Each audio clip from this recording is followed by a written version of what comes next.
প্রিয় ভাই বোনেরা, প্রিয় ভাই বোনেরা, দেশনেত্রী খালেদা জিয়া একটি কথা বলেছিলেন যে এই দেশের বাইরে দেশনেত্রী খালেদা জিয়ার কোনো ঠিকানা নেই।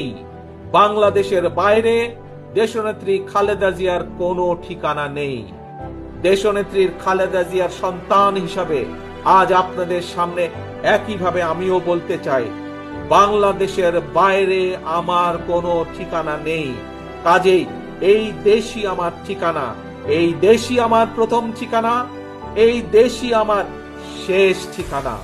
কাজেই এই দেশকে জন্য আমরা, এই দেশের মানুষের ভালো কিছু করার জন্য আমাদের সকল প্রকার সব রকম প্রচেষ্টা আমাদের থাকবে। প্রিয় ভাই বোনেরা, কাজেই এই দেশই আমাদের প্রথম, এই দেশই আমাদের শেষ।